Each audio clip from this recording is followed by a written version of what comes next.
A week before Christmas. I was standing in my kitchen waiting for the coffee to finish brewing when I realized I no longer recognized the sound of my own life. The house was quiet except for the hum of the machine, and the faint crackle of an old Christmas song drifting from the radio. Frank used to love these songs. He would hum along off-key, tapping the counter with his knuckles, grinning at me like the world had never known trouble. Frank had been gone 12 years. The coffee finished brewing, and I poured it into my favorite mug, the blue one with the chipped rim. I wrapped both hands around it and let the steam warm my face. Outside, the December sky was pale and indifferent. That was when I heard Sarah's voice from the living room. Light, easy, cheerful. I wasn't trying to listen. I would never intentionally listen in on my children. But something in her tone made me still. "Oh, it's completely handled," she said, laughing softly. "We'll just leave all 7 of them with her. It's fine. She doesn't have any else to do anyway." The words were so casual, so effortless. My body didn't react at first. I simply stood there, mug hovering inches from my mouth. "She already bought everything," Sarah continued. "Gifts, catering, the whole thing. We just show up on Christmas, eat, open presents, and go. Mark booked the spa at the resort. It's going to be the first peaceful holiday we've had in years." Peaceful. I felt something inside me shift. Not break, not shatter. Shift. David's name came up next. "Oh yeah, they're doing Vermont. Mom's got it covered. She's a pro with the kids. A pro." The floor didn't open beneath me. The ceiling didn't cave in, nothing dramatic happened. The world simply kept going while I stood there absorbing the truth. She doesn't have anything else to do anyway. I walked back to the sink and poured the untouched coffee down the drain. The dark liquid spiraled away, disappearing without protest. Much like me. Upstairs. My bedroom was exactly as I'd left it that morning. Neatly made bed. Her faint scent of lavender sachets in the closet. The walls were lined with photographs. School portraits. Graduation pictures. Weddings, baptisms. In every single one, I was present, but rarely central, always slightly to the side. Holding something, adjusting something, smiling, useful. I sat on the edge of the bed.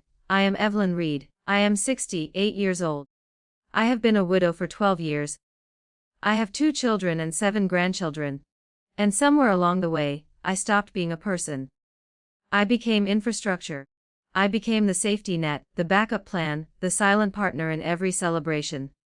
The unpaid nanny, the holiday sponsor, the emergency fund. I stood and opened the closet. There they were, carefully stacked gift bags with tissue paper arranged just so. 7 presents, each chosen with deliberate thought. The remote control dinosaur for Oliver. The art set for Maya. The science kit for Lucas. The baby doll that blinked and cooed for Emma. $1,500. From a pension that required careful calculation of every grocery trip. Beside the gifts was the receipt from the catering company. $1,000. Turkey, spiral ham. Sides, desserts, wine, 18 place settings. I had prepaid it all because that was what I did. I made things happen so others could enjoy them. Last Christmas, I had cooked for 2 days straight. Sarah and Mark arrived late, phones glued to their hands. David and Jess left before dessert. The children were deposited like luggage. I stayed up until 2 in the morning bathing them, settling arguments, wiping noses. At 5. The youngest climbed onto my chest and woke me. The following year was the same. And my birthday. I swallowed hard. Last August, I baked myself a small vanilla cake. I told myself they were busy. I told myself adulthood was complicated. I told myself not to be childish. At 10 p.m. Sarah sent a text. "Oh my God, Mom. Just realized what day it is. Happy belated. Crazy here." David didn't remember at all. I ate that cake alone. I opened my eyes now and looked again at the gifts. The rage I expected didn't come. Instead, something colder settled into place. Clarity. I picked up my phone and scrolled to Maggie O'Connor.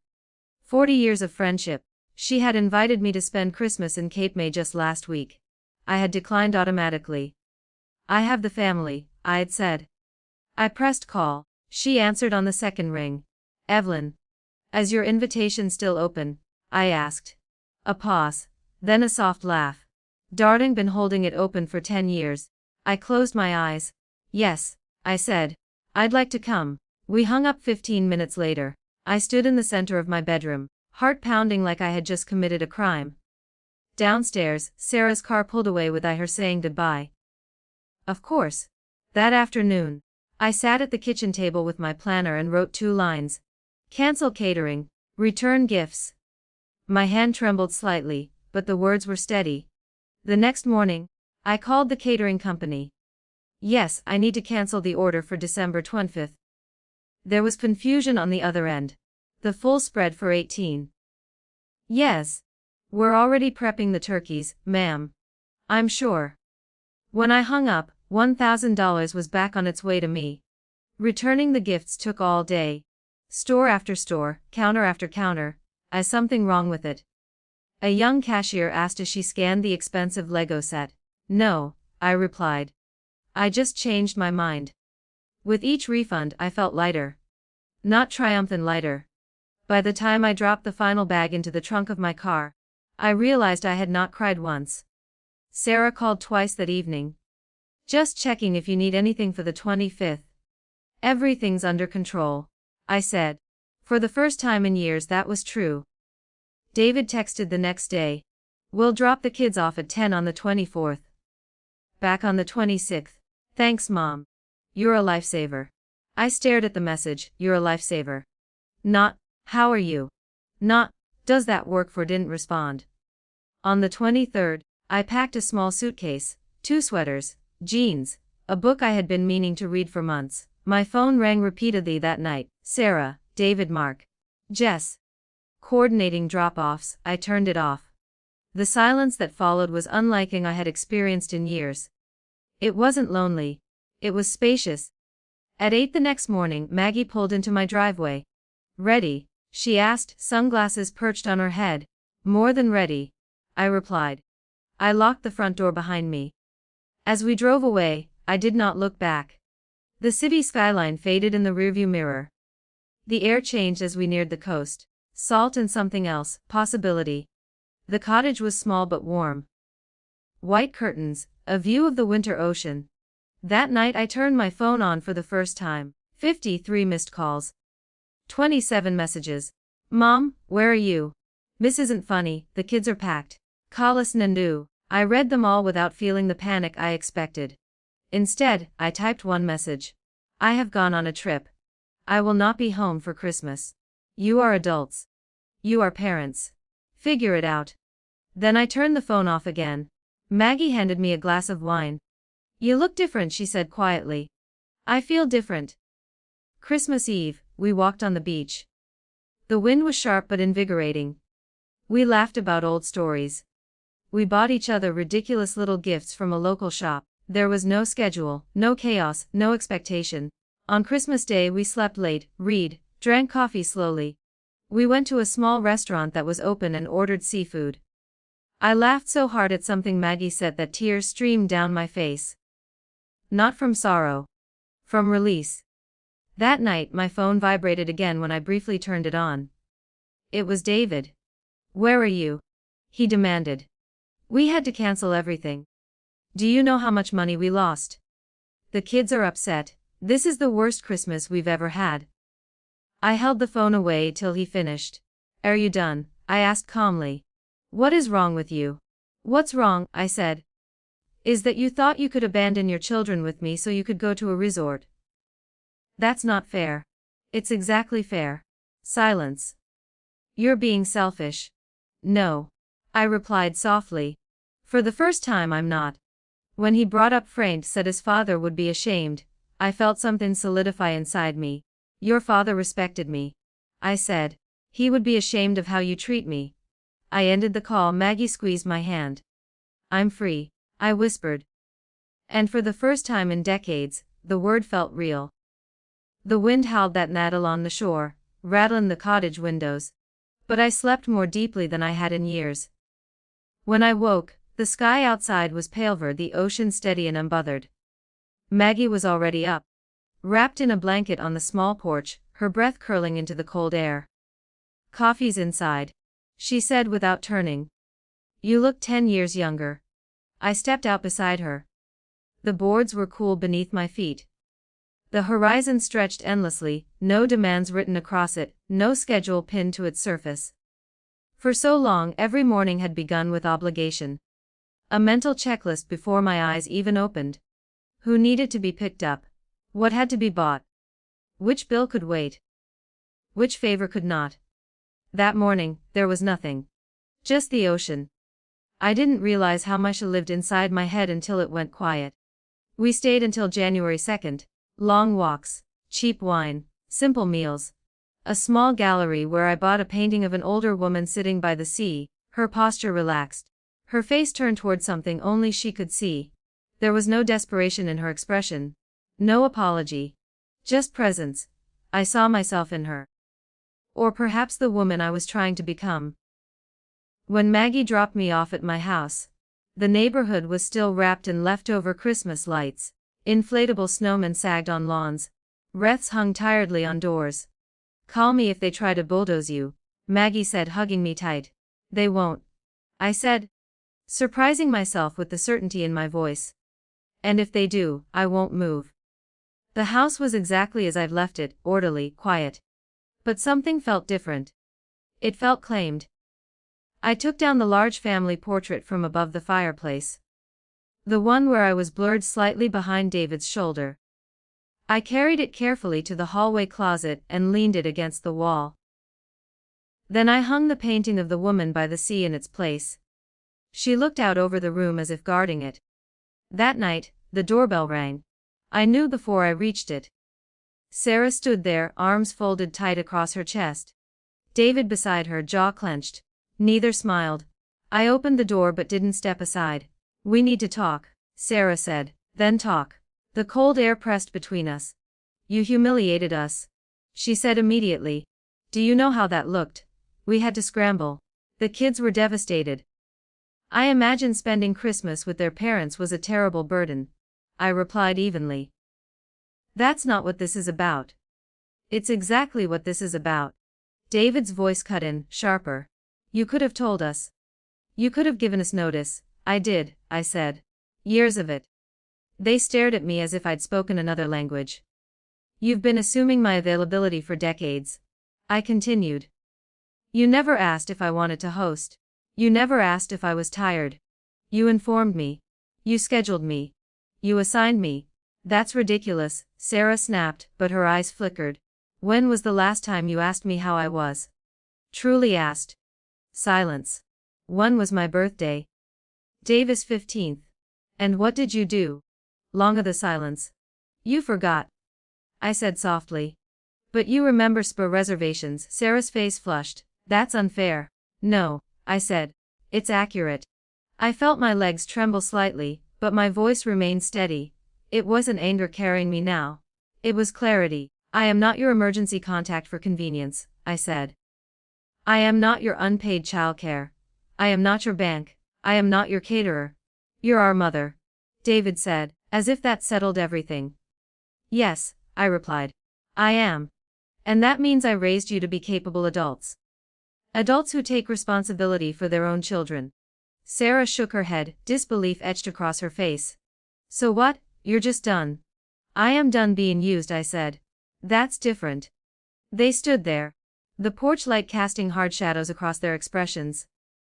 If you want a relationship with me, I continued, it will be built on respect. You will ask, not assume. You will accept no when I say it. You will treat me as a person, not a function. And if we don't?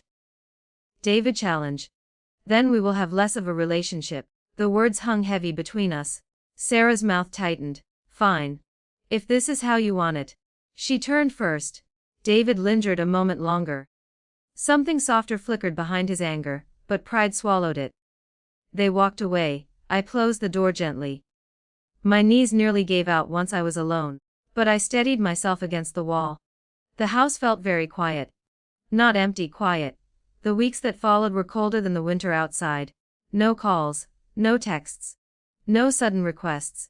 At first, I waited for the silence to hurt. It didn't. Instead, I found myself waking without dread. I joined a painting class at the community center. The first day my hands shook holding the brush. I hadn't done anything purely for myself in years. The women in the class were my age. Some divorced. Some widowed. Some still married but lonely in ways they didn't say out loud. We laughed about arthritis and adult children, and the strange invisibility that creeps in after 60. One afternoon, as I was planting hydrangeas in the garden, the gate creaked. I looked up. David stood there alone. He looked smaller somehow. Not physically, emotionally. "Hi, Mom." I brushed dirt from my gloves. "Hi. Can I come in?" I considered the question. He was ass. Inside I made tea. He sat at the table, staring at his hands. "I've been thinking," he began. "About what you said." I didn't interrupt. Jess and we looked at our calendars. You were right. Every call to you was about something we needed. His voice cracked slightly. "I don't think I've asked you how you are in. I don't even know how long." The admission settled between us like fragile glass. "I'm sorry," he said quietly. "I really am." The words I had once craved, strangely, they didn't flood me with triumph. They simply felt appropriate. "Thank you for saying that," I replied. "I don't want to lose you," he added quickly. "But I don't know how to fix it." "You don't fix it," I said. "You changely." He nodded slowly. "I can do that," he said. "I will." It wasn't dramatic. No tears. No grand declarations, just a small, sincere shift. When he left, I stood by the window and watched him drive away. Spring came gradually. The hydrangeas bloomed. I spent more afternoons outside, dirt beneath my nails, sunlight warming my back. Sarah didn't come. But one evening in May, my phone rang. Her name lit the screen. I let it ring twice before answering. "Hi, Mom." Her voice sounded different, less certain. There was a pause. "Can we meet?" "Just us." "Yes." We chose a small cafe halfway between our houses. She arrived early, already seated when I walked in. She stood when she saw me. For a moment, she looked like she did at 16, unsure, proud, defensive and vulnerable all at once. "I was angry," she said before I even sat down. "Really angry." "I know. But I've been thinking too." She swallowed. "You were right about a lot." The words seemed to cost her. "I got used to you always saying yes," she continued. "And I stopped considering that you might want something different." I listened. "I don't want you to disappear from our lives," she said softly. "But I also don't want to treat you like staff."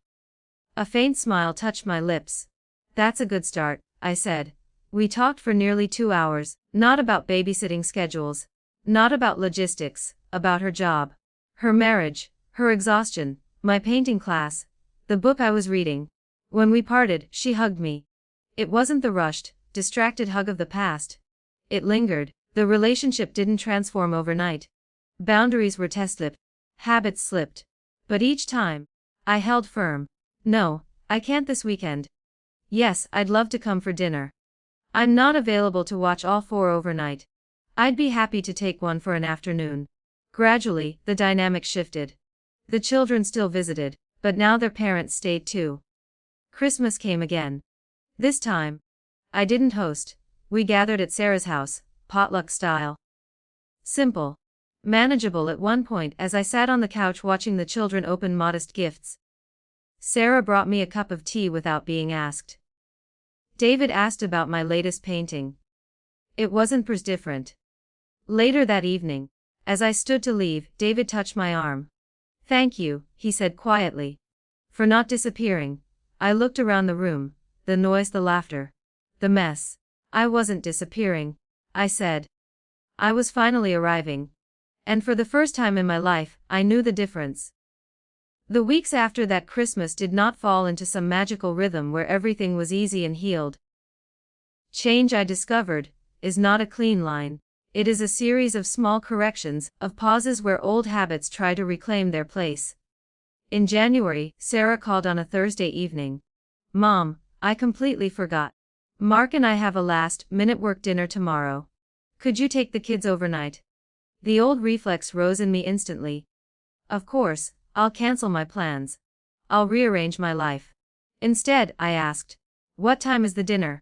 7, we'd drop them around 5. I have my painting class tomorrow evening, I said calmly. I won't cancel it. There was a pause. Oh right, the class. Her tone wasn't annoyed, just adjusting. I could take them Saturday afternoon if that helps. I added. Another pause, longer this time, but not hostile. Okay, she said. We'll figure tomorrow out. And they did. That was the part that stunned me the most. When I stopped solving every inconvenience, they solved them themselves. No collapse, no catastrophe. Just adults parenting. In February, David asked if I could sign a small business loan he was considering. The old version of me would have agreed before he finished explaining. I won't do that, I said gently. I'm not putting my financial security at risk. He looked disappointed, but he didn't argue. I understand, he said. That word, understand, felt like sunlight breaking through something that had been frozen for years. My life grew in places I hadn't expected. The painting class became a steady joy. I wasn't particularly talented, but I was honest on the canvas. My first few pieces were stiff, cautious. Then something loosened. Color blood where it hadn't before. I stopped worrying about whether anyone would hang them on a wall. They were mine. I began meeting Maggie for lunch once a week instead of only on holidays. We talked about books, politics, aging, desire, regret. Things I hadn't spoken aloud in decades. I realized how much of myself I had edited out of conversations to remain agreeable, available, useful. In early spring, one of the women from painting class, Irene, invited me to a small weekend trip to a nearby lake with 3 others. The invitation startled me. It had been years since someone invited me somewhere that didn't involve childcare. I'd love to, I said before I could overthink it. The lake was quiet and cold. The trees still bare from winter. We rented a modest cabin and spent 2 days laughing like girls who had nothing to prove. No one needed me to cook. We ordered takeout. We took long walks. We talked about marriages that had disappointed us, and children who confused us, and the strange freedom that comes when you realize you are allowed to take up space. On the second night, as I lay in bed staring at the ceiling, I felt something settle deep in my chest. Not excitement, not rebellion, peace. When I returned home, there was a voicemail from Sarah. Hey Mom. Just checking in. Call me when you're back. No urgency nor request. Just checking in. I called her from my kitchen. Sunlight pooling across the counter. How was the lake? She asked. Cold. Beautiful, exactly what I needed. I'm glad, she said. And she sounded like she meant it. There were still moments that stung. In April, Sarah posted a family photo online from a weekend outing I hadn't known about. All of them smiling at some orchard. Baskets of apples in their arms. For a split second, the old ache returned, invited. Then I stopped myself. Was I excluded? Or had I simply not been assumed? There is a difference. Later that week, she called. We did a last-minute apple-picking thing, she said casually. It was chaos, you would have hated it. I laughed. Probably. The sting dissolved. Not every moment required me at its center. That realization felt strangely liberating. In May, David invited me to dinner, not because he needed anything but just because. Jess had cooked. The children were loud but sweet. At one point, David sat beside me and asked about the painting of the woman by the sea. What made you buy it? He asked. She looks like someone who isn't waiting, I said. For what? For permission. He went quiet, absorbing that. I don't think I ever saw it, he admitted softly. How much you were waiting? I didn't either, I replied. Summer came warm and generous. My garden bloomed fuller than it had in years because I finally had the tad and energy to tend it without resentment. The grandchildren still came over, but now it was arranged with respect.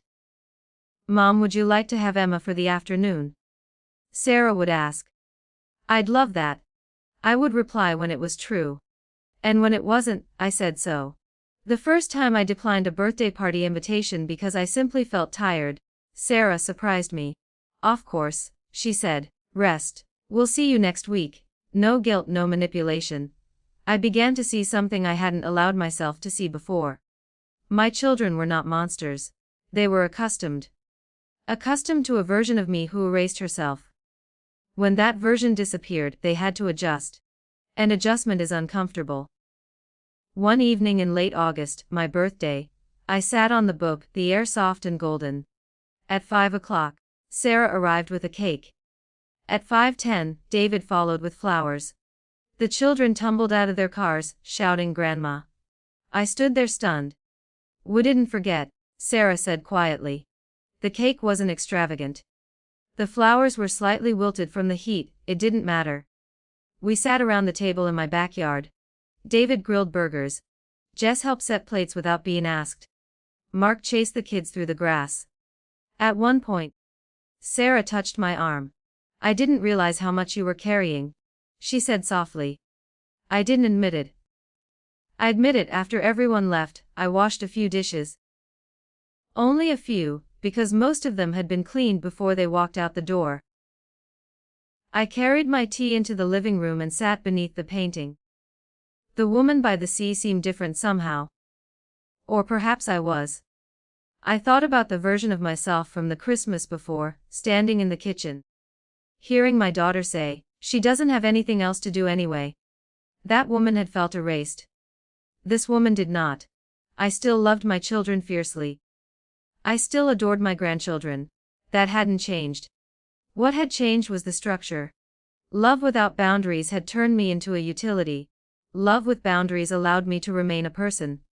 Months later, near the next winter, Sarah and David came over together again. "We've been talking," David said.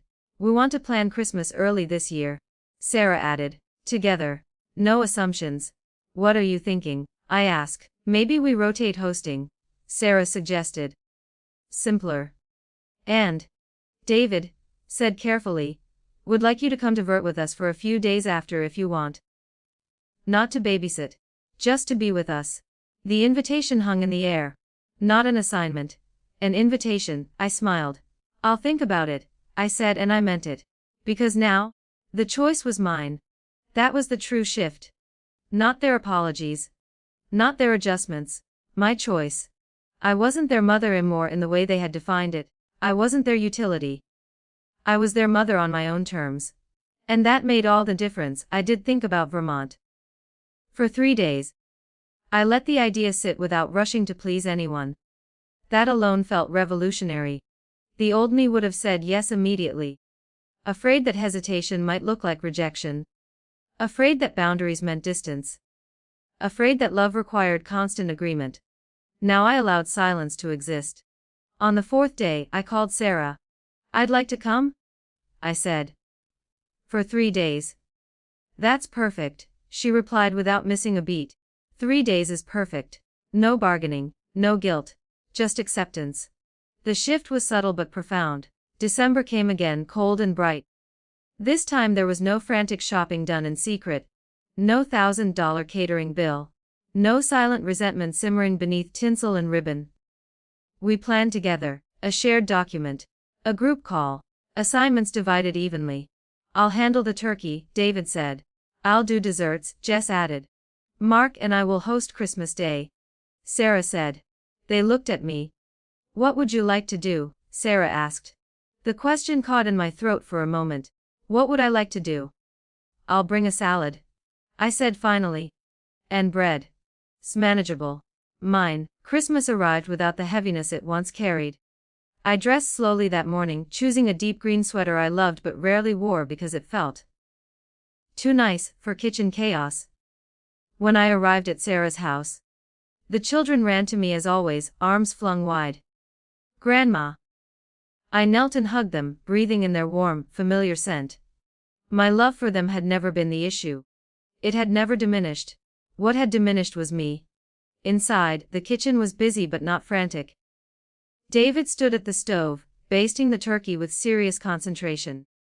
Jess laughed as she burned the first batch of rolls. Mark was assembling a toy in the corner, muttering at instructions. Sarah handed me a glass of wine before I even asked. "Sit," she said. "You're off duty." Off duty, the words could have felt sharp once. Now they felt respectful. I helped when I wanted.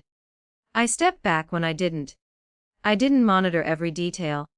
I didn't scan for what might go wrong. And when the children grew loud and restless, their parents handled it, not me. After dinner, I sat on the couch with Emma curled against my side, her small hand tangled in mine. The tree lights blinked softly. Sarah sat across from me, watching the children open gifts. You look different this year, she said quietly. Relaxed. I considered that. I am, I said. Later that evening, as I gathered my coat to leave, David walked me to the door. I know last year was awful, he said. But I'm glad it happened. So am I replied. Because without that rupture, nothing would have shifted. 3 days later, I drove up to Vermont with them. I had packed lightly.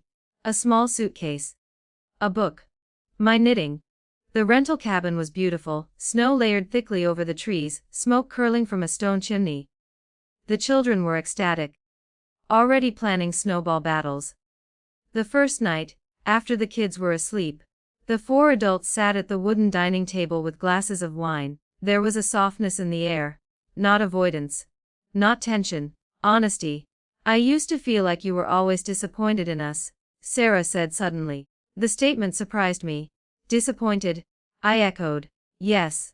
Like no matter what we did you'd step in and do it better. Or fix it.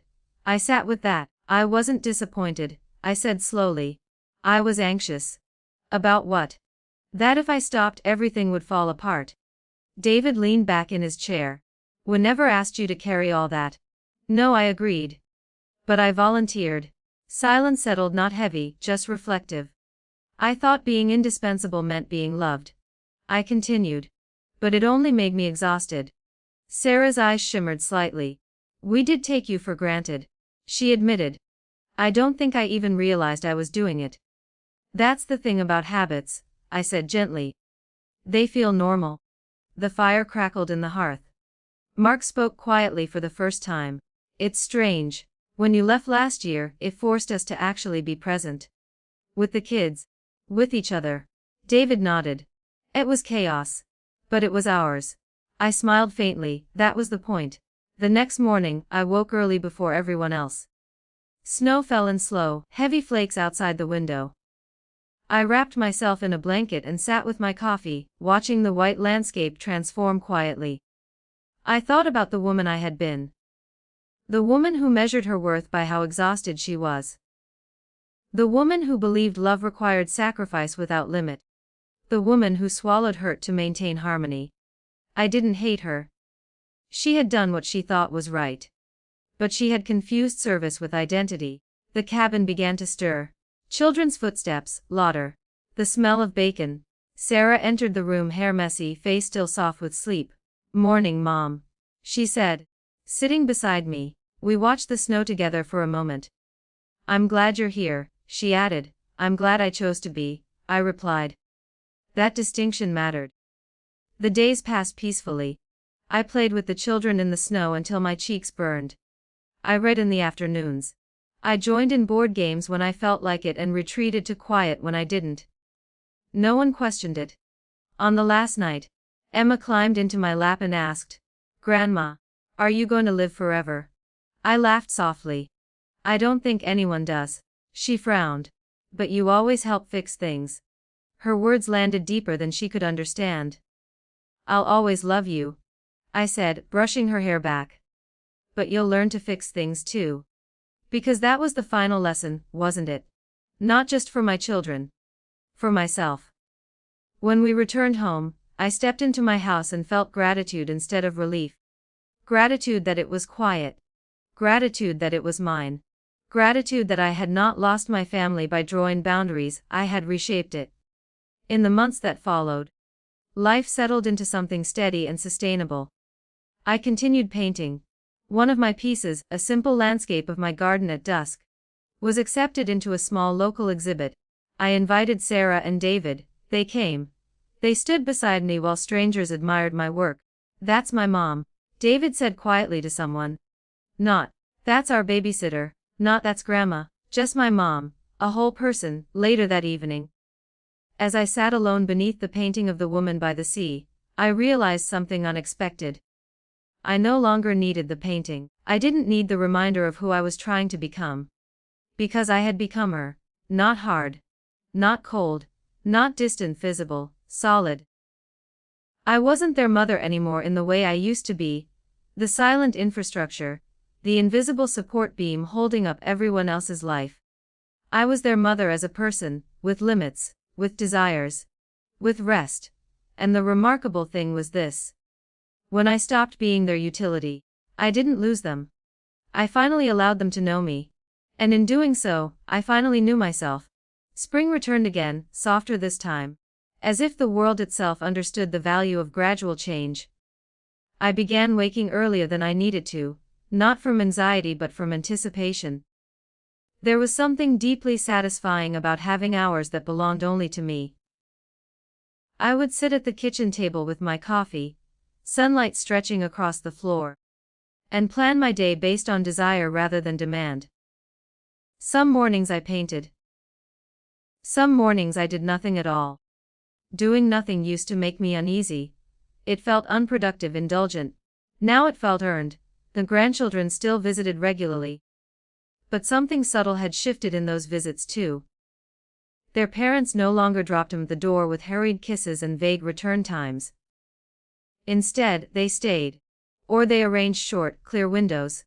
"Would you like to take Oliver to the Science Museum on Saturday?" David asked one week. "Yes," I said. Because that sounded delightful.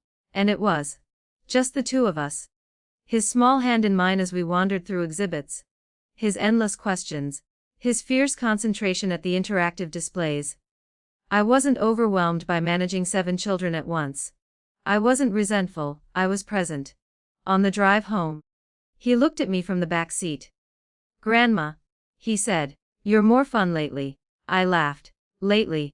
You don't look tired all the time anymore. Children notice everything." I carried that comment with me long after I dropped him off. One afternoon in early summer, Sarah called. "Mom, I need advice," she said, her voice softer than usual. Not babysitting, not logistics. Advice. We met at a park halfway between our homes. She looked worn. The kind of tired that has nothing to do with sleep. "I feel like I'm drowning," she admitted once we were seated on a bench. "Work, the kids, Mark's schedule. I don't know how you did it." I smiled faintly.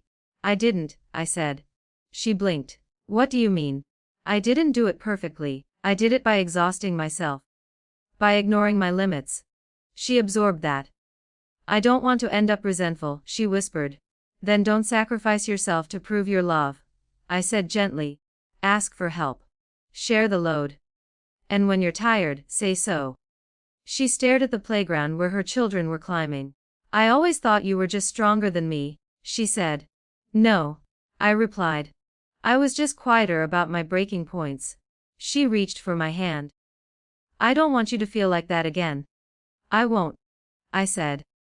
And I believed it. That year, an unexpected opportunity arrived. The community center where I took painting classes announced they were looking for volunteer assistants for beginner sessions. The instructor, a kind woman named Teresa, approached me after class. "You have patience," she said. "And you see things in people's work that they don't see themselves. Would you consider helping?" The old me would have hesitated, immediately calculating how it might interfere with family obligations. The new me simply asked myself one question. "Do I want this?" "Yes," I said. The first day I stood at the front of a small group of hesitant beginners, I felt nerves ripple through me. But as I walked between easels, offering quiet encouragement, something settled. I wasn't useful in the old sense, I was valuable. There is a difference. Valuable does not require depletion. Useful often does. At home, my walls slowly filled with my own artwork. Landscapes, portraits, abstract bursts of color that made no sense to anyone but me. One evening, David stood studying a new piece, a stormy ocean beneath a bright sky. "It's intense," he said. "It was a hard week," I replied. He nodded thoughtfully. "You used to keep that inside." "Yes," I said. "I thought expressing frustration made me difficult. And now I think silence made me disappear." He exhaled slowly. "I'm sorry we didn't see it sooner." "We see what we're shown," I said gently. "I showed you endless availability." Autumn arrived crisp and golden. My garden, once my only refuge, had become one part of a much larger life. On my 69th birthday, something unexpected happened. Instead of waiting to see what my children planned, I made my own. I invited friends from painting class, Maggie and yes, Sarah and David, to a small gathering at a restaurant I loved. No elaborate cooking, no self-imposed stress, just dinner. When we all sat around the long table, candles flickering between us, I felt something almost unfamiliar. Celebrated. Not because I had arranged everything perfectly, but because I had included myself in the equation. At one point, Sarah stood to make a small toast. To Mom, she said, her voice steady. For teaching us that love doesn't mean losing yourself. My throat tightened. I had not planned to teach that lesson. But perhaps it was the most important one I ever could. Winter returned once more, and with it the quiet tension that holidays sometimes carry. But this time, there was no dread. Plans were simple, shared, reasonable. On Christmas morning, I woke alone in my house and smiled at the silence. I took my time dressing, made myself a proper breakfast, and opened a small gift I had bought for myself, a new set of brushes. Then I drove to Sarah's house at noon, as agreed. The day unfolded warmly, imperfectly. Normally, at one point, I stepped outside for air. Snow dusted the ground lightly, the sky was pale and calm. David joined me on the porch. "Do you ever regret it?" he asked quietly. "Regret what?" "Leaving that Christmas." I considered the question seriously. "No," I said. "Not even a little. If I hadn't left, I would still be invisible." He nodded. "I'm glad you left too," he admitted. "Why?" "Because we had to grow up." I smiled at that. Sometimes love requires disruption. Sometimes the kindest thing you can do for people is refuse to carry what is theirs. Later that night, back in my own living room, I sat beneath the painting of the woman by the sea. Her gaze no longer felt aspirational. It felt familiar. I thought about the phrase that had once cut so deeply. "She doesn't have anything else to do anyway." How small it had made me feel. How enormous it had become in shaping my awakening. I had plenty to do. I had a life to live, I had friendships to nurture, art to create, boundaries to maintain, love to give freely, not compulsively. I wasn't their mother anymore in the way that erased me. I wasn't their utility. I was a woman who loved her family without dissolving into them. And that, I finally understood, was the truest version of motherhood I could offer. Time did what time always does, it kept moving, whether I clung to moments or let them pass. The second year after that Christmas felt steadier, less fragile. The boundaries I had drawn no longer felt like fresh lines in wet cement. They had hardened, become part of the foundation. I noticed it in small ways. When Sarah called, her first question was often, "Is this a good time?" Such a simple sentence, such a profound shift. David began stopping by occasionally without an agenda. Sometimes he would sit at the kitchen table while I cooked for myself and talk about work, about the children, about his worries. He didn't rush. He didn't scan the clock. One evening, he lingered after dinner, staring at his hands much like that first day he apologized. "Mom," he said quietly, "did you ever resent us? When we were little?" The question caught me off guard. "No," I said honestly. "When you were little you needed me. That's different." And later. I took a breath. "I resented myself," I admitted, "for not speaking sooner." He absorbed that slowly. "I don't want my kids to feel like that about me one day," he said. "Then let them see you as a whole person," I replied. "Not just as their provider." He nodded, eyes thoughtful. I realized then that my choice had rippled further than I could see. It wasn't just about reclaiming my own life. It was about modeling something healthier for the next generation. Spring arrived with unusual warmth that year. My painting classes had grown, and Teresa asked if I would consider leading a beginner session on my own. The idea both thrilled and terrified me. "I'm almost 70. I laughed when she suggested it. "And," she replied, "you're more alive than half the people in this room." I said yes. The first class I led was small, 6 hesitant faces, brushes hovering uncertainly over blank canvases. I recognized the fear in them. The worry about doing it wrong, about not being good enough. Perfection is not the goal, I told them gently. Presence is. As I walked between easels offering encouragement, I felt a quiet pride blooming inside me. This was mine. Not borrowed identity, not inherited role. Mine. Later that summer something unexpected happened. Sarah asked if I would consider watching the kids for a full weekend. The request wasn't careless. It was deliberate. Mark and I want to take a trip, she said carefully. It just 2 nights. But if it's too much. The old reflex stirred, not obligation but caution. Was I slipping back? Then I examined the truth. I loved those children. I missed having them tumble through my house sometimes. I'll do it, I said. But you'll drop them off Friday evening and pick them up Sunday by noon. Absolutely, she said quickly. The weekend was loud and chaotic and full of sticky fingers and spilled cereal. And I enjoyed it. Because it was chosen. On Sunday at exactly 11:50, Sarah and Mark pulled into the driveway. No delay. No assumption. When the door closed behind them, the house fell silent again. I didn't feel drained, I felt full. There is a profound difference between sacrifice and generosity. Sacrifice without consent breeds resentment. Generosity given freely nourishes both sides. One evening in early autumn, as I sat on my porch watching the sky deepen into dusk, Maggie joined me with 2 glasses of wine. You've changed, she said. I hope so. You don't carry that tightness anymore. I smiled faintly. I used to believe love meant being endlessly available. And now I think love means being honest about your limits. She clinked her glass against mine. About time. I laughed. About time. I agreed. As the years turned quietly forward, the family dynamic continued evolving. Not perfectly. Not without occasional friction. There were moments when Sarah slipped into old habits. Mom, can you just? And I'ma gently interrupt. Is this a request or an assumption? She would catch herself. A request. And sometimes I still said no. The world did not collapse. I noticed something else too. My grandchildren began to see me differently. Not just as the endless caregiver, but as a person with hobbies, plans, preferences. Grandma has class tonight, Sarah would tell them. What kind of class? Emma once asked. Art. Emma's eyes widened. Grandma makes art. Yes, I said smiling. Grandma makes art. I showed her one of my paintings, a bold abstract piece full of unexpected color. She stared at it thoughtfully. It looks like a storm, she said. It felt like one, I replied. She nodded solemnly, as if that made perfect sense. In those small exchanges, I saw something healing not just in me, but in them. They were learning that women do not disappear into motherhood.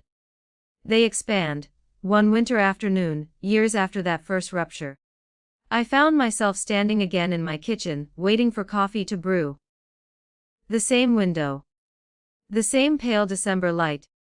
I thought about that morning long ago when I overheard Sarah say, "She doesn't have anything else to do anyway." The memory no longer cut. It felt distant. Like a story I once read about someone else. My phone buzzed. A message from a new student in my art class thanking me for encouragement. Another from David asking if I wanted to join them for dinner next week. No pressure. Just if you're free. And one from Sarah with a photo of the kids building a snowman. Thinking of you. I poured my coffee and carried it into the living room. The painting of the woman by the sea still hung above the fireplace. Her expression hadn't changed, but I had. I stood before her and realized something quietly astonishing. I no longer felt like I had chosen myself instead of my family. I had chosen myself within my family. That distinction mattered more than anything. I wasn't their mother anymore in the way that erased me. I wasn't their utility. I wasn't the silent infrastructure holding up every holiday and emergency. I was Evelyn, a woman who loved deeply, who gave generously, who rested unapologetically, who said no when needed, who said yes when she meant it. And in reclaiming myself, I had not destroyed my family. I had given them the opportunity to grow. The greatest irony of all was this. When I stopped being endlessly available, they valued my presence more. When I stopped solving every problem, they learned to solve their own. When I stopped disappearing, they finally saw me, and most importantly, I finally saw myself. Not long after that winter, life reminded me that boundaries are not a one-time declaration. They are a practice. Sarah's marriage began to strain. I saw it first in the way her smile tightened at the corners. In the pauses before she answered simple questions. In the way she lingered in my kitchen long after the children had run outside to play. One evening she sat at my table, fingers wrapped around a mug gone cold. "Do you ever regret staying?" she asked suddenly. The question startled me. "With your father?" I asked. She nodded. I considered my answer carefully. "There were years I stayed because I didn't know who I would be if I left," I said. "And years I stayed because I believed endurance was noble." Regret is complicated. I regret disappearing. I don't regret loving. She absorbed that. "I don't want to disappear," she whispered. And in that moment, I understood something I hadn't before. My choice that Christmas hadn't just been about grandchildren or holidays. It had planted a seed in her too, the idea that vanishing inside duty is not virtue. "What do you want?" I asked her. She looked almost frightened by the question. "I don't know," she admitted. "Then start there. I didn't offer to take the children. I didn't rush to fix her marriage. I didn't step in as mediator. I listened. That months passed, they began counseling. It was messy, loud at times, painful. There were evenings she called crying. "Can I come over?" she would ask. Yes, I would say. Not because I had nothing else to do, but because I chose to. There is power in that distinction. One night, after she had fallen asleep on my couch from exhaustion, I covered her with a blanket and stood for a long time watching her. No matter how old our children become, some part of them always looks like the child we once held. I brushed her hair from her forehead. "I won't carry it for you," I whispered softly. "But I'll walk beside you." She didn't hear me, but I meant it. David faced his own reckoning around the same time. His company downsized. He survived the cuts, but the scare shook him. "I've built my whole life around work," he admitted during one of our dinners. "I don't even know what I enjoy anymore." I smiled gently. "I used to say the same thing about motherhood." He gave me a sheepish look. "I guess I learned from the best." "Learn something better," I said softly. He started joining a weekend hiking group. Small at first, tentative. Then more committed. Watching my grown children rediscover parts of themselves felt like witnessing a quiet inheritance shift. Not money, not property, but perspective. As for me, the years gathered softly around my shoulders. My hair silvered completely. My hands bore more visible veins.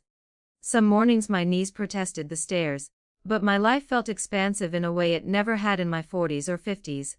I traveled for the first time alone at 72, a small coastal town. 3 nights. A room overlooking water. The first evening, I walked along the shore at dusk, wind tugging at my coat. I felt no guilt. No countdown clock. No invisible thread pulling me back. Only the steady rhythm of waves. I thought about the woman I had been decades earlier, the young mother, exhausted but determined. The middle-aged woman who said yes too quickly. The grandmother who finally said no. All of them were me. But none of them defined me entirely anymore. On my second morning there, I painted the horizon from memory rather than sight. Because I realized something beautiful. Freedom isn't the absence of responsibility, it's the presence of choice. When I returned home, Sarah hugged me tightly at the door. "We missed you," she said. "I asked you too." I answered honestly. And because it was true, it felt good, not obligatory, real. Years layered themselves one upon another. The grandchildren grew taller. Emma entered high school. She began asking me about college, about art programs, about life outside our small town. "Did you ever want something different?" she asked me once. "Yes," I said without hesitation. "What stopped you?" "I did," I replied. She studied that answer for a long time. "I don't want to stop myself," she said quietly. "Then don't," I told her. If even one of them learned earlier what took me decades to understand, perhaps my late awakening had purpose beyond my own healing. One afternoon, well into my mid-70s, I experienced something I hadn't anticipated. Fatigue. Not ordinary tiredness, but a deep bone, weary heaviness that lingered. Tests followed. Doctor visits, waiting rooms. It wasn't catastrophic. But it was a reminder that time, while generous, is finite. Sarah's reaction was immediate. "I'll move in," she declared. "I can rearrange things." I smiled gently. Her eyes filled with alarm. "I'm not abandoning you," she insisted. "I know," I said softly. "But I don't need rescuing." The old patterns tried to resurface, her urge to overfunction, my temptation to surrender independence. We both recognized it this time. "I'll accept help," I clarified, "on my terms." And so we created a rhythm. She came twice a week, groceries, laundry if needed. Not takeover, not erasure. Choice. There were harder days. Moments when pain made me irritable, when frustration crept in. But even then, I noticed something extraordinary. I did not feel invisible. They asked what I wanted, they listened when I answered. When I said, "That's enough for today," they respected it. The infrastructure had changed. One quiet evening, as autumn settled in once more, I sat in my favorite chair by the window. The house was calm. The world outside dipped into gold and rust. Emma, now nearly grown, sat cross-legged on the floor flipping through one of my old sketchbooks. "You didn't start painting seriously until you were almost 70, she observed. "That's right. That's kind of amazing." I laughed softly. "It's kind of stubborn." She looked up at me. "Grandma?" "Yes. I'm glad you didn't have nothing else to do." The words hung in the air between us. Years ago, that sentence had cut like glass. Now, hearing its echo transformed, it felt like balm. "So am I," said. And I meant it with my whole heart. I wasn't their mother anymore in the way that consumed me. I wasn't their utility. I was something far more enduring. I was a woman who had learned, even late, that her life was not a waiting room for everyone else's needs. And because I had stepped out of that waiting room, because I had closed the invisible depot, because I had chosen myself without abandoning love, we all became fuller versions of who we were meant to be. Not perfect, not without struggle, but awake. And in the end, that awakening was the greatest gift I ever gave them. And the greatest gift I ever gave myself. There is a strange tenderness that comes with growing older, after you have already remade yourself. You are no longer fighting to be seen. You simply are. The years after my health scare moved at a gentler pace. I stopped pretending I had endless time. I also stopped fearing the end of it. One morning, I found an old photo album in the hall closet while searching for a spare blanket. The leather binding was cracked. The pages smelled faintly of dust and something sweet, like attic air and memory. I carried it to the dining table and opened it slowly. There I was at 23, holding David as a newborn. My eyes were tired but fierce. I looked like a woman bracing herself against a storm no one else could see. A few pages later, Sarah at 4, grinning through missing teeth. Me behind her, hands on her shoulders, then holidays, birthday cakes, school plays, endless evidence of presence. I traced my finger over those images. I had always been there. But I hadn't always been myself. The distinction felt important. When Sarah came by that afternoon, I showed her the album. She laughed at her childhood haircut, groaned at old-fashioned choices, paused at one photo, me in my late 40s, standing at the stove, apron tied tight, eyes half-lidded with exhaustion. "You look so tired," she murmured. I said simply. "Why didn't you say anything?" I smiled softly. "I didn't know how." She swallowed hard. "I'm sorry." "For what?" "For not seeing it." I reached across the table and squeezed her hand. "You were a child, it wasn't your job to see me, it was mine." That seemed to land differently than apologies ever had before. Later that evening, after she left, I closed the album and sat quietly in the dimming light. Regret can be a heavy companion if you let it linger too long. But reflection is different. Reflection is acknowledgement without punishment. I no longer punished myself for the years I gave too much. I understood her now, that younger version of me. She believed love required depletion. No one had taught her otherwise. One crisp morning near my 78th birthday, Emma drove me to the lake outside town. She had her learner's permit and a careful seriousness behind the wheel. "I want to show you something," she said. When we reached the shoreline, she pulled a small sketchpad from her bag. "I applied to an art program," she told me, eyes bright and nervous. "I didn't tell Mom yet. I wanted you to know first." My chest tightened, not with fear but with awe. "That's wonderful," I said. I was scared. She feels impractical. I laughed quietly. "So does starting at 70. She grinned. "Exactly." We sat on a bench facing the water, the wind tugging lightly at our coats. "Grandma," she asked after a moment, "do you think it's selfish to choose what you want?" I watched the lake ripple under the afternoon sun. "No," I said carefully. "It's selfish to expect others to choose against themselves for you." She nodded slowly, absorbing that the way only the young can, storing it for later. I realized then that my story had become more than a personal reckoning. It had become a quiet blueprint. Not a dramatic rebellion. Not a grand declaration. Just steady, practiced self-respect. When my 80th birthday arrived, the family insisted on a gathering. Not at my house. At a rented hall with tall windows and too many balloons. I almost protested, the attention felt excessive. But then I noticed something different in the way they planned it. They asked what I wanted. Not what would be easiest. Not what would accommodate everyone else. "What would make you happy?" David asked. The question alone felt like a gift. "Music," I said. "And no speeches longer than 2 minutes." They laughed. The evening was warm with conversation and soft chaos, children running between tables. Old friends hugging me longer than necessary. At one point, Sarah tapped her glass gently. 2 minutes, she promised. She stood there, hands trembling slightly. "I used to think my mom was unbreakable," she began. "Then I thought she was always available. Then I thought she'd always just be there, no matter what we needed." She paused. "I was wrong about all of it." The room quieted. "She's strong, yes. But she's human, and she taught me something I'm still learning. That love without boundaries isn't love. It's exhaustion." My throat tightened.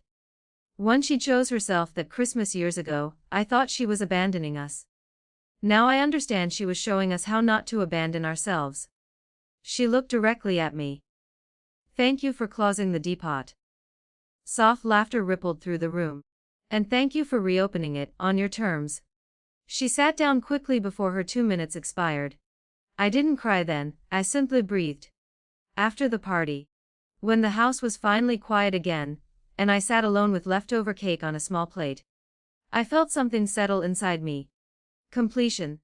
Not because everything was perfect. Not because mistakes hadn't been made. But because the lesson had traveled forward. That Christmas long ago had not been a rupture. It had been a pivot. I often return, in my mind, to that moment on the staircase when I overheard Sarah's words. "She doesn't have anything else to do anyway." Back then, it felt like erasure. Now, I see it differently. She was speaking from the worldview I had modeled. I had shown them a woman with nothing else to do. Because I had hidden everything else. When I stopped hiding, they adjusted. People often will. But someone has to move first. In the quiet stretch of evenings now, I sit by my window and watch the sky soften into night. My hands are thinner. My days simpler. But they are mine. I still watch the grandchildren when asked. I still host dinners sometimes. I still give advice no one follows. But I also paint, I also rest. I also say no.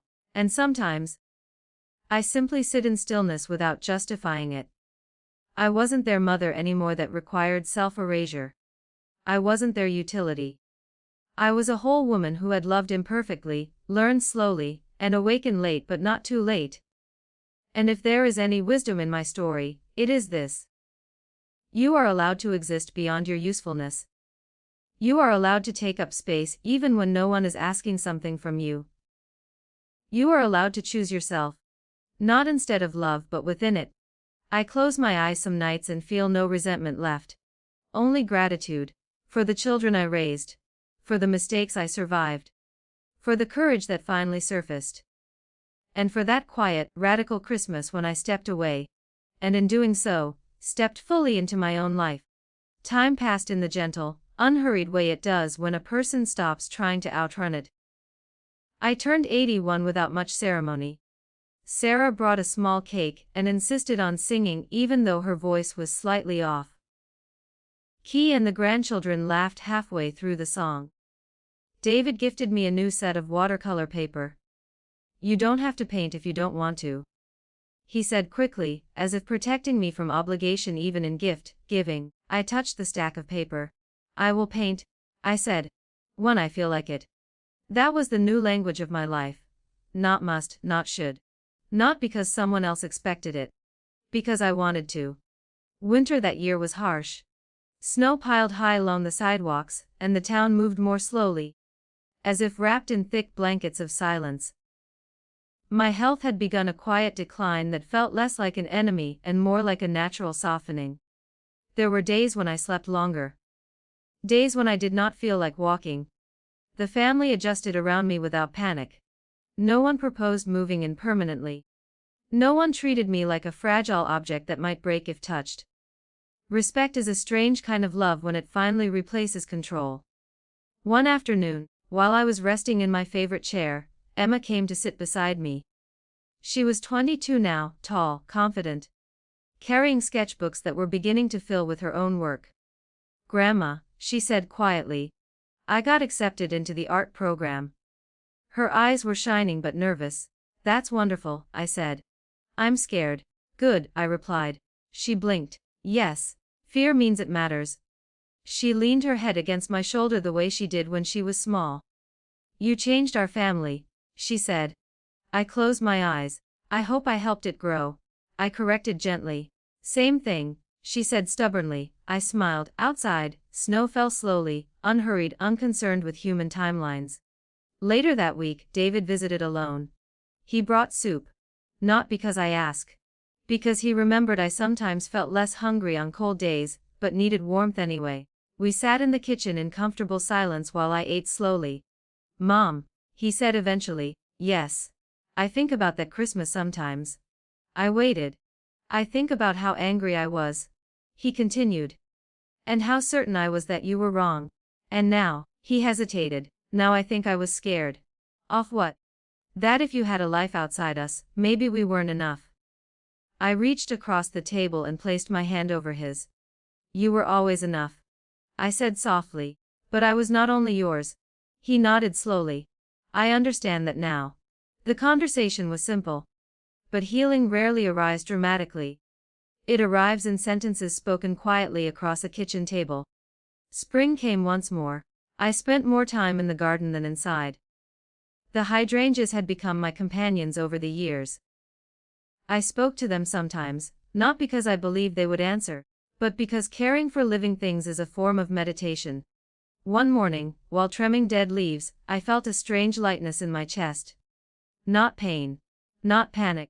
Just absence. I called Sarah. "Can you come over?" Her voice sharpened immediately. "Are you okay?" "I think so," I said. She arrived within 15 minutes, breath slightly rushed. I told her honestly that I felt tired in a new way. The doctor visits followed. The news was not catastrophic. But it was clear that my time would not stretch endlessly forward. There was sadness in that. But also relief. Because I had lived the life I finally wanted. That night, Sarah sat beside my bed. "Are you afraid?" she asked. "Yes," I admitted. "What are you afraid of?" "Leaving you," I said simply. Tears filled her eyes. "You taught us how to stand without you," she said. "That was the goal," I replied. She had my hand until I fell asleep.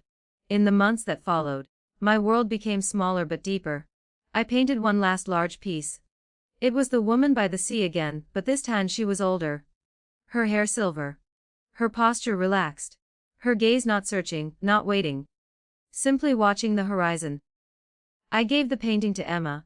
"For when you feel lost," I told her. She cried quietly when she took it. Autumn arrived slowly, leaves turning amber and gold like memories warming before winter. On a quiet afternoon, I gathered my family in my living room. Not for fear. Not for farewell. But for honesty. I want you to know something, I said. They listened carefully. I do not regret choosing myself. Not even once. Sarah squeezed my hand. I am proud of you, she said. I smiled. Then I have done well. The last winter of my life was peaceful. I spent mornings watching sunlight touch the snow outside my window. I listened to music. I spoke with my children when I felt like it. I rested without guilt. One evening, as the sky darkened softly, David sat beside me. Mom, he said quietly. Yes. Thank you for leaving that Christmas. I turned my head slightly toward him. Thank you for learning from it, I replied. He kissed my forehead. Late that night, alone in my chair, I looked once more at the painting of the woman by the sea. I thought about the girl who believed love meant becoming invisible. I thought about the mother who carried everything because she thought strength meant silence.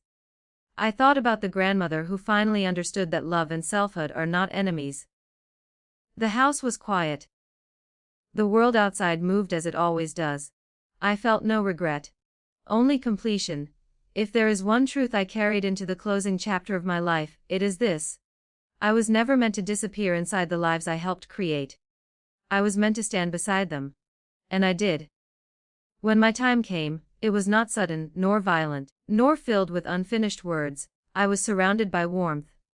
Sarah held my hand. David sat close. Emma placed the painting of the sea beside my bed. The last thing I remember feeling was not fear. It was the soft, endless feeling of being known. Not as a utility, not as a background figure, but as Evelyn, a woman who loved, who learned, who chose herself, and in choosing herself, finally learned how to be fully loved in return. The night was very quiet. Not the silence of loneliness. The silence of something gently completing its cycle. I was Nendi, too, when I understood that my story was entering its final rhythm. My body moved slower now. My hands trembled slightly when I held a cup. Some mornings, the sunlight felt too bright, so I kept the curtains half drawn. But my mind was clear. Memory was a strange companion in old age. Some moments came sharply, the smell of Frank's aftershave, the sound of children laughing in summer, the weight of a newborn sleeping against my chest decades ago. Other memories softened like edges worn smooth by river water. Sarah visited every other day now. She brought small things, soup, flowers. Sometimes nothing at all except conversation. She no longer spoke quickly when she entered my house. She paused at the doorway, as if respecting the boundary that had become natural. How are you today, Mom? She would ask. Comfortable, I usually said. Comfortable was a good word. Not exciting. Not dramatic, stable. Peaceful. David came on Saturdays. He would sit beside my chair and read aloud from whatever book I was interested in at the moment. Sometimes poetry. Sometimes history. Sometimes stories about oceans because he knew I still loved the sea. Emma had moved to another city to pursue her art. She called me often. Grandma, I sold my first painting, she told me one evening, voice trembling with excitement. I smiled into the phone. I knew you would. She sent me a photograph of it. It was a landscape. The horizon was wide and open. I thought she had inherited more from me than my children ever realized. Late autumn came slowly that year. The hydrangeas had long since gone dormant, their leaves dry and brittle. I sat by the window one afternoon watching wind move through the bare branches. Sarah entered quietly. She knew now not to rush. Mom, she said softly. Yes? I want to ask you something. Ask. Are you afraid of dying? The question was honest, not frightened, just curious. I considered it. A little, I said after a moment. Of what? Not existing, I replied. She nodded slowly. And also, I added, I am not afraid. Why not? Because I did not waste my lighting to begin it. Tears gathered in her eyes. You changed our family, she said again. I hope I helped it grow. I repeated. She smiled through the tears. The next week the doctor visited for a routine check. There were kind words spoken, gentle explanations. I understood what was coming, not immediately. But soon, when Sarah and David came that evening, I told them I was tired. They sat beside me. We will stay, David said. I shook my head slightly. No, I said, go home tonight, live your lives, That is how love continues. They argued softly at first, out of fear. But I was calm. This was not abandonment, this was completion. After they left, I sat alone in my chair, wrapped in a soft blanket, watching the streetlights flicker on outside. I thought about that Christmas decades ago. The cold kitchen light. The careless words. The rage that woke something inside me. I realized now that anger had been the first messenger of my awakening. Without it, I might have continued dissolving. I felt gratitude toward even that pain. Night deepened slowly. I turned my head toward the painting of the woman by the sea. She was older now in my eyes. Calmer. More certain. I whispered something to her, though no one else was there to hear. Thank you for waiting for me. The house was quiet. The world outside moved forward as it always does. And when my time finally came, it was not marked by fear or struggle. It was like falling asleep after a long, meaningful day. I felt Sarah's hand in mine. I heard David's voice, soft and steady. I imagined the ocean. Not storming, not raging, just breathing. And I thought, with surprising clarity, I was not their utility. I was not their background. I was a woman who loved deeply enough to step back, so those she loved could learn to stand. The last feeling I carried was not regret. It was peace. The winter after Ellen was gone was quieter than any winter Sarah could remember. The house still held her presence in small, unexpected ways.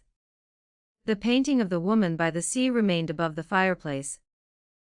Sarah found herself sitting in front of it sometimes, especially late at night after the children were asleep.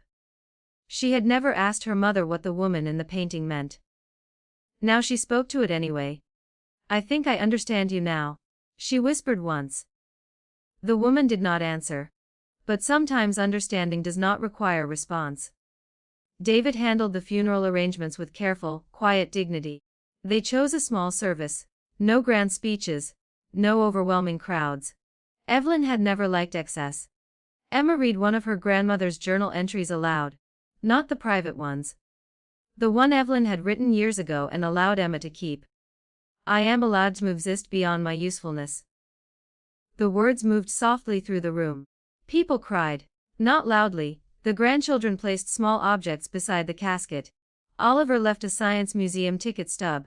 Emma placed a dried hydrangea. Little memories. Fragments of love. After the burial, the family gathered at Evelyn's house. No one spoke much at first. The house felt strangely alive despite her absence. Sarah made tea because that was what her mother would have done. David sat in the kitchen chair where he used to talk to her. Emma stood near the window, sketching quietly in a notebook. Do you think Grandma was happy? Emma asked suddenly. Sarah thought for a long moment. Yes, she said finally. I think she learned how to be. The grandchildren visited the house often in the following months. Sometimes they spoke to the painting. Sometimes they sat in the garden. Sometimes they simply played, because the house had always been a place where children were allowed to exist without pressure. On one spring afternoon, Sarah found a small notebook inside the drawer of Evelyn's bedside table. It was not the long journal she had seen before. It was something newer. On the first page, written in Evelyn's careful, slightly slanted handwriting, were 4 lines. To my children and grandchildren. Love does not mean losing yourself. Teach your children to help others. But also teach them to rest. And above all, never let anyone convince them that they are invisible because they are kind. Sarah closed the notebook slowly. She sat on the edge of the bed for a long time. Outside, children were laughing in the garden. David entered quietly. She was right, Sarah said without looking up. About what? Everything. He didn't reply. Some truths do not need reinforcement. Years later, Emma held her first exhibition. Her grandmother's painting of the woman by the sea was displayed in a quiet corner. A small plaque beside it read, "In memory of Evelyn Reed, who taught us that love is not self-erasure." Visitors often paused there longer than at other pieces. Some cried. Some smiled. Some simply stood in silence, as if listening to something they could not name. One day, a young woman visiting the exhibition spoke softly to her friend. I wish someone had told my mother this. she said. Emma overheard it, and she felt with quiet certainty that her grandmother's story was still doing its work, not loudly, not dramatically, but steadily, like the ocean the painting showed. The family continued living. They hosted Christmas differently now. Everyone brought something. Everyone helped. No one assumed. When the grandchildren grew older, they learned something important without being told directly. Love does not require one person to carry everything. Sarah sometimes caught herself about to make an assumption and stop. Is this a request? She would ask her children. The words felt strange the first few times, then natural generational habits had shifted. Not perfectly, not completely, but meaningfully. On quiet nights, Sarah would sometimes sit alone in her living room and speak softly into the air. Thank you, Mom. She was never sure if she was speaking to memory or presence. Perhaps both. Because love does not disappear simply because a body does. It changes form, it becomes stories. It becomes behavior. It becomes the way children learn to treat their own lives. And sometimes, it becomes a painting of an older woman sitting by the sea, looking at a horizon that is not waiting for her, but simply exists beside her. 30 years passed quietly after Evelyn's burial. The house on Maple Street did not change much. The hydrangeas in the garden were maintained carefully by different hands over the decades. First by Sarah, then by Emma, and later by Oliver when he returned from university and decided he liked tending soil more than he expected. The painting of the woman by the sea remained in the living room. The family never moved it. Sometimes visitors asked why it was placed so centrally. Sarah always answered the same way. Because that was where she found herself. Sarah grew older with dignity that surprised her when she first noticed it. She had worried once about becoming her mother. Not the woman Evelyn became, but the woman Evelyn had been before the Christmas that changed everything. Over the years, she practiced the lesson. She learned to ask for help before exhaustion became resentment. She learned to say no without apology when her own life needed space. Her children learned the same. The grandchildren grew into adults who spoke about boundaries the way others spoke about whether natural, necessary, expected. Emma became a professional artist. Her work often explored themes of water, memory, and human presence. Critics sometimes asked about the recurring motif of the sea in her paintings. She would smile slightly and say, "The ocean taught my grandmother how to exist." She never elaborated. Some stories are best preserved in quiet reverence. Oliver became a scientist. He studied environmental systems, fascinated by how small changes ripple into larger structures. During interviews he sometimes said, "I learned from my grandmother that stability is not created by one person carrying everything." People found it a strange scientific philosophy. But it worked. Sarah's children grew up in a household where love was expressed through respect rather than sacrifice. They were hugged. They were listened to. They were also expected to solve their own conflicts when capable. If they asked for help, it was given.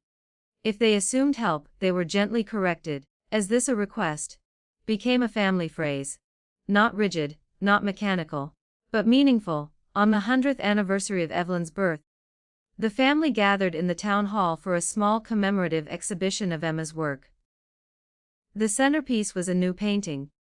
It showed an older woman sitting by the sea, back straight, gaze peaceful, horizon wide. The woman was not looking outward in longing, she was simply present. The title of the painting was "I Am Not Waiting." During the exhibition, a young girl approached Emma. "Was she really like that?" the girl asked. "Whoa," Emma replied. "Your grandmother." Emma thought for a moment. "She was human," Emma said. "She was tired. She was kind, she made mistakes. She loved too much before she learned how to love herself." "Did she change everything?" Emma smiled. "No, but she changed enough." The girl nodded as if this was a satisfactory answer. That evening the family gathered at the old house. The children played outside in the garden. The adults sat quietly in the living room. Sarah poured tea for everyone. No one rushed. David spoke softly about retirement. Oliver talked about a research project involving coastal erosion. Emma sketched absently on a napkin. The painting of the woman by the sea watched them, or perhaps they watched it. At sunset, Sarah stood near the window alone.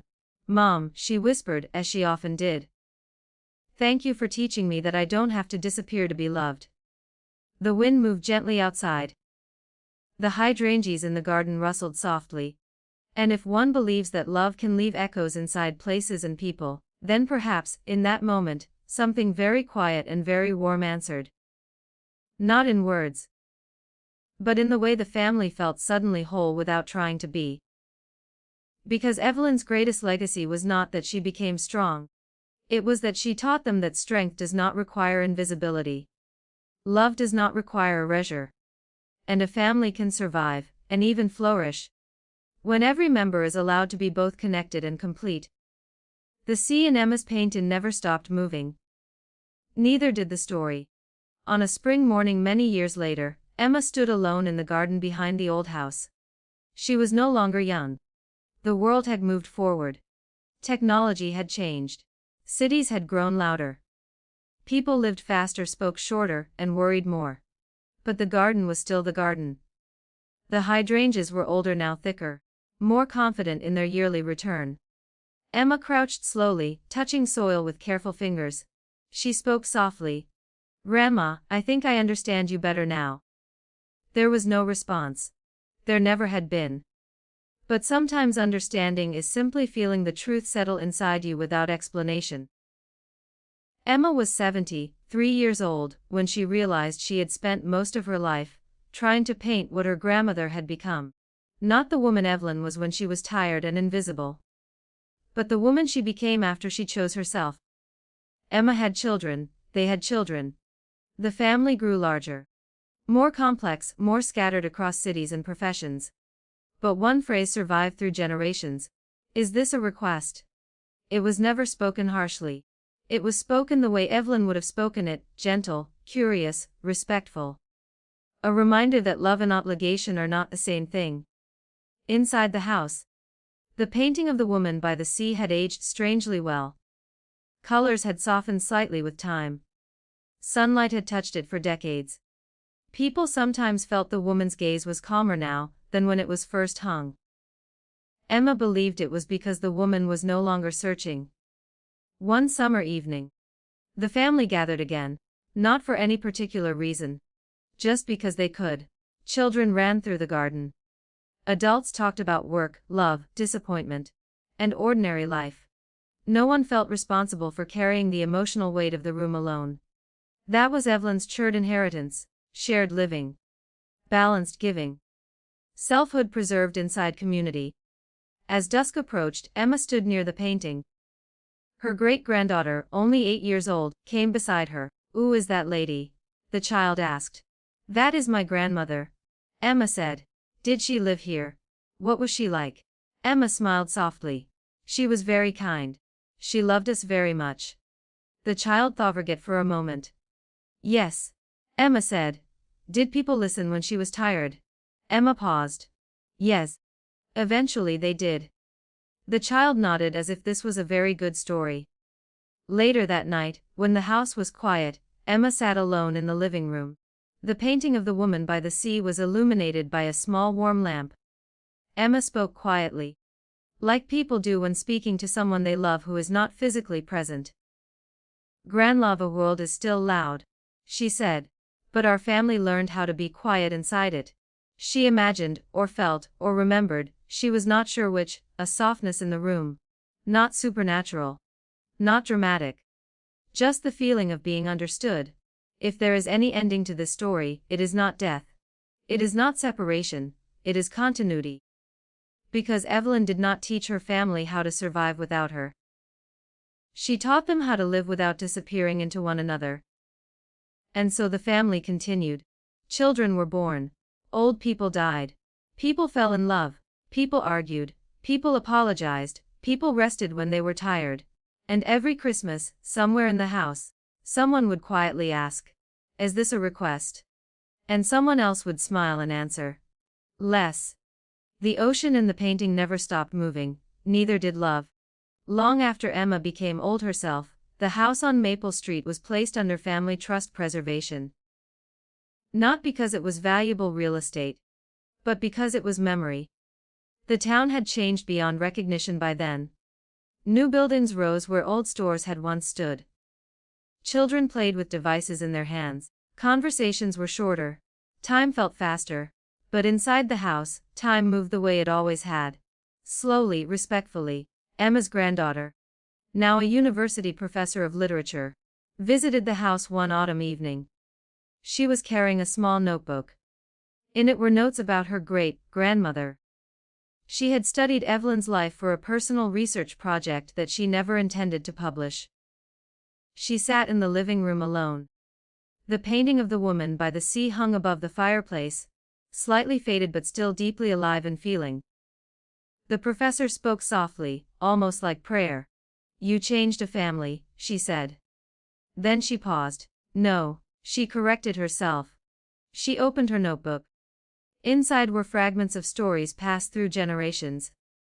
The Christmas departure, the closing of the childcare expectation. The first boundary. The first apology that was genuine. The first time the family learned to ask instead of assume. Scholars sometimes write about social change as if it happens through revolutions. But sometimes, transformation happens through one woman sitting in a kitchen deciding she will not disappear anymore.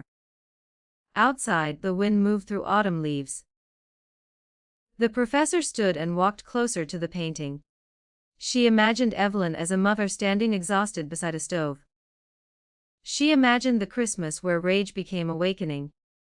She imagined the long years of learning how to love without erasing herself. Then she spoke one last time. "Grandma Evelyn," she whispered, "thank you for teaching us that love is not the cost of existing." The house did not answer. It never had. But sometimes, when the wind passed through the garden hydrangeas in late evening, the leaves would move in a way that felt almost intentional. Not supernatural. Not mysterious. Just alive. The professor turned off the light before leaving. The painting of the woman by the sea remained. She was older now, peaceful. Unshaken. Not waiting. Never waiting. Because she had already arrived at the place she spent her life searching for. And if anyone asked the meaning of Evelyn Reed's story centuries later, perhaps the answer would be simple. She was a woman who learned, late but not too late, that kindness without selfhood is not love. She was a mother who discovered that teaching her children how to stand was more important than carrying them forever. She was a grandmother who understood that devotion must walk beside independence. And she was a human being who proved that even after decades of invisibility, a person can choose to step into the light, not loudly, not violently, but with quiet, unstoppable dignity. The ocean in the painting continued moving, as all true things do.